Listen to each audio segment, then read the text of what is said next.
Ну что, в прошлой серии мы круто погуляли в джунглях Ринджани, покупались в двух невероятно красивых водопадах, зарядились как следует позитивной энергетикой, и теперь настало время двигаться дальше, в новую главу нашего ломбокского приключения. Наш путь лежит через весь остров Ломбок к отелю Новотель на западном побережье. Самый простой, но скучноватый вариант — ехать по прибрежной трассе, прям как стрела, но без изюминки. Поэтому мы выбрали другой путь. Маршрут, который ведет не вокруг, а сквозь душу Ломбока. Маршрут невероятно красивый. Всю дорогу по бокам виднеются холмы, укрытые джунглями. Ну а самый главный соблазнитель — это, конечно же, Ринджани. Так и манит: взберись на меня. В деревнях есть тоже своя изюминка. Это местные жители. Они с радостью позируют перед камерой и улыбаются туристам. Все подножье Гунг-Ринджани, величественного вулкана-гиганта, священного для местных жителей, усеяно огородами. Местная почва богата на питательные минералы, поэтому овощи и фрукты растут тут как на дрожжах. Да, вид не то, что у меня на даче. Do you have coffee? What? Coffee. Ocean? Coffee. Ocean. Coffee. Oh, coffee. Yeah. Yeah, coffee. Very nice. How much? 40,000. For this box. Yes. 40 box. 3 box. Далее, мимо диких обезьян, снующих на поворотах в поисках еды, мы взбираемся на горный перевал высотой почти 2000 метров. Это не просто дорога, это практически восхождение на колесах. А местным мопикам хоть бы что, летают как ракеты. Вот он, наш красавец, 3726 метров. Вот она, самая высокая часть горного перевала, 2000 метров над уровнем моря. Мы на машине заехали в тучи. Местные уже тут все облагородили: чай, кофе, парковка, смотровая площадка, фотозоны. Но больше всего меня впечатлили облака, которые перекатываются через горный хребет. Смотрите, это фантастическое зрелище, это не ускоренная съемка. Облака действительно так быстро переливаются через горный хребет. В общем, здесь можно с легкостью провести несколько часов, любуясь местными красотами. Посмотрите, какой невероятный вид открывается. Ладно, едем дальше. Кстати, на малолитражках сюда лучше не соваться. Даже наш 2.4 турбодизель и то задыхался по дороге, а большинство малышей сдавалось на полпути. Но в любом случае старайтесь, пробуйте, дорога обалденно красивая. Таких пейзажей я не видел еще нигде.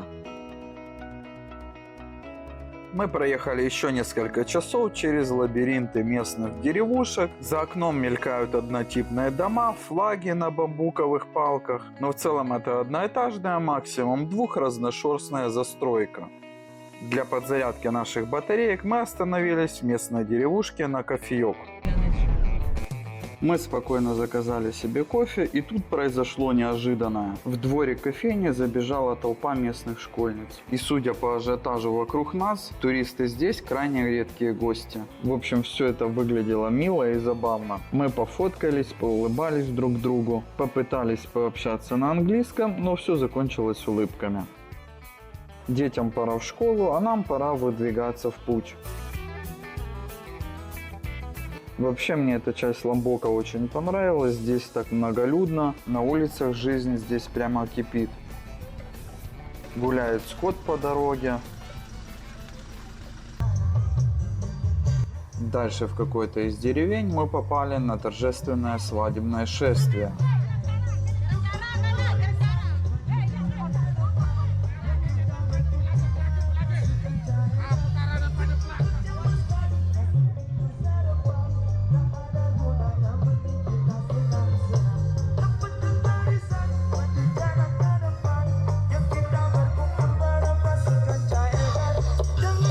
Полное впечатление и деревенского колорита, мы наконец прибыли в наш пункт назначения – отель Новотель Ломбок. И вот тут нас ждало... Короче, мы любим импровизировать и строить маршрут на ходу. Это добавляет адреналина, но иногда адреналин превращается в тест на стрессоустойчивость. Отель показал свой возраст, бары и магазины, которые оживают только к 11 утра, когда ты уже жаждешь кофе с рассвета. Номера старенькие, потрепанные рассеянные временем. Пошли смотреть на пляж. Тут нас ждет местный ленивый пес. О, этот пляж. Обратите, пожалуйста, внимание, как многолюдно здесь. Фиаско номер 2. Море холодное. В августе. Оказывается, виной всему сильные юго-восточные ветра Камбанг, которые дуют как раз в период с мая по сентябрь. Они буквально вытягивают на поверхность холодные глубинные воды с дна океана вокруг юга Ломбока и западной Сумбавы. Для тех, кто приехал вне сезон, либо просто не любители моря, здесь есть бассейн. Не самый большой, но прикольный. Также здесь есть лежаки с очень тормознутым сервисом. Есть детский бассейн с 2 небольшими горками. Вот тут детский бассейн с такими маленькими горочками. Вау! В метрах 300 от отеля есть такие вот деревянные навесы, халупы. Тут отдыхают местные. Снова эти широкие детские улыбки. Заприметив туристов, дети радуются, как дети.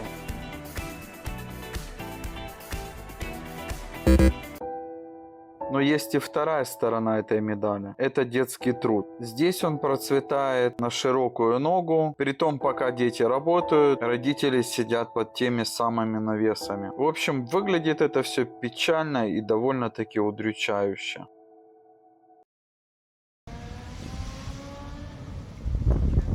В Букит приехали. Сейчас мы будем разведку боем проводить тут. Ну, традиционные эти челночники со всякой херней своей. Куры бегают, куры. Ведет сюда на пляж такая вот тропа, усеяна говном, бутылками, мусором и всем остальным. Что здесь? А здесь вон склон. Орел!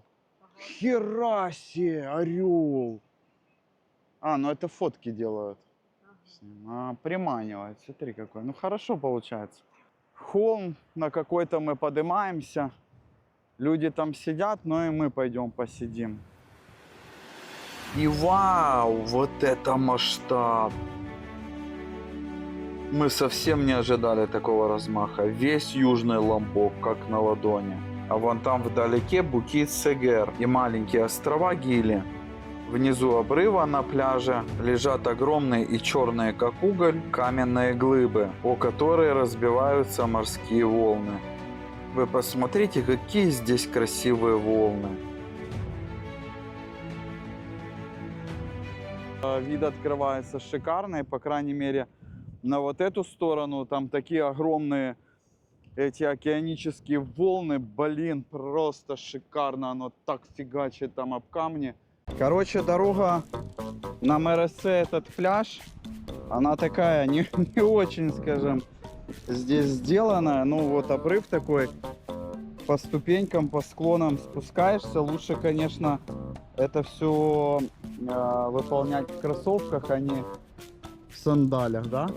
Мы пробираемся через козью тропу. Но если вы идете с возлюбленной, то будьте готовы к тому, что вы выслушаете все возможные эпитеты в свой адрес. Писать, лазить неудобно. Да? Да, хочу шик, релакс. Шик, релакс. Итак, пляж МРС. Это небольшой пляжик, окруженный по бокам скалами. Перед нами коралловый риф, об который грохочут волны. С правой стороны открывается шикарный вид на Букит Сегер. И вот это место я советую посетить не столько для того, чтобы покупаться, как просто посидеть и посозерцать эту красоту. Мы объездили много стран, но вот такой красоты природы, как может предложить Индонезия, сложно где-то найти. Даже когда отливы купаться нельзя, можно просто ходить и любоваться красотой природы. Пляж невероятно красивый здесь. Действительно очень классно. Виды такие открываются. Прям вот неземные, как вот синематик, картинка какая-то. Вот мы сидим на пляже, и возле нас такая котлета разлеглась. Сосиска. Она с нами уже готова дружить.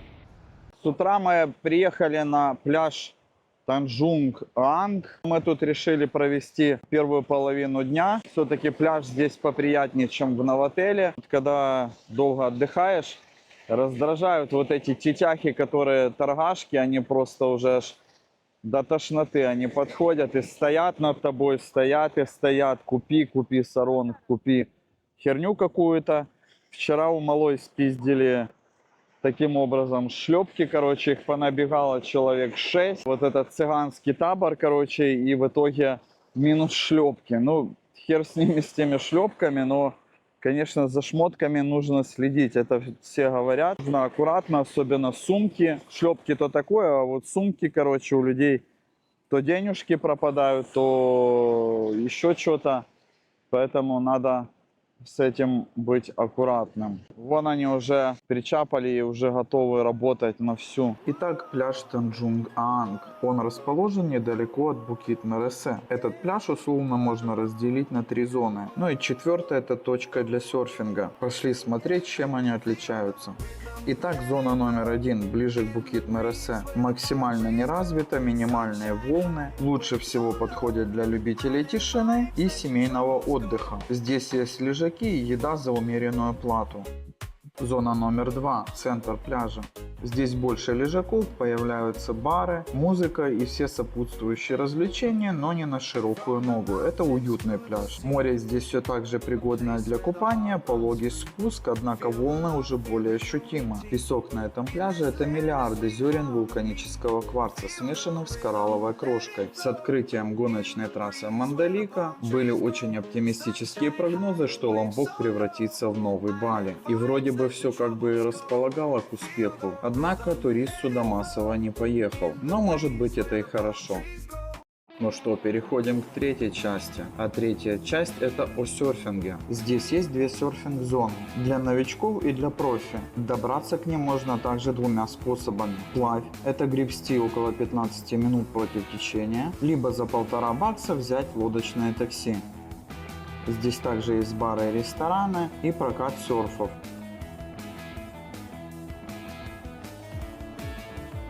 В самой восточной точке пляжа, возле Букит Антара, есть такое мелководье. Детей туда лучше самих не пускать. В один миг это уютный лягушатник с теплой водой, а потом в какое-то мгновение возвратная волна смывает все на своем пути в сторону камней. С Букит Антара открывается прекрасный вид на серф-поинт. Также здесь можно понаблюдать, как огромные волны разбиваются о скалистые берега. В районе этого холма можно найти пещеру с летучими мышами. Но ну их нафиг, лучше посмотрим на море. Оно тут особенно красивое. С уютного пляжика мы переместились на гору, на которую мы вчера не поднялись, но с которой открывается превосходный вид на залив и на океан, и тут встречают закаты. Наконец-то мы добрались до края Букит Мересе. На склонах этого чудесного места обитают обезьянки и прогуливаются местные собаки. Ну а мы сюда пришли встретить закат. В ожидании заката можно понаблюдать за обезьянами и дикими собаками. На краю обрыва аж дух захватывает. Во-первых, это красиво, а во-вторых, это стрёмно. Высоковато все-таки тут. Посмотрите, какой открывается отсюда потрясающий вид. Полюбоваться на мощные красивые волны океана – это еще один пунктик, почему стоит посетить это место. А закат здесь просто космический.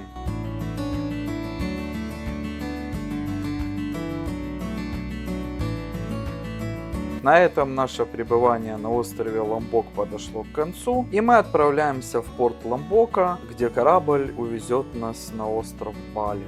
На прощание остров снова нас порадовал местным колоритом.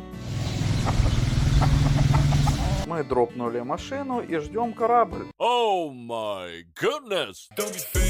Да ладно, быть такого не может. Вы посмотрите на этот корабль, это ж сказка. Наконец-то Индонезия порадовала нас роскошной яхтой. Естественно, мы выбрали места на верхней палубе. Отсюда открывается шикарный вид, фигачит громко музыка, дают холодный пивас.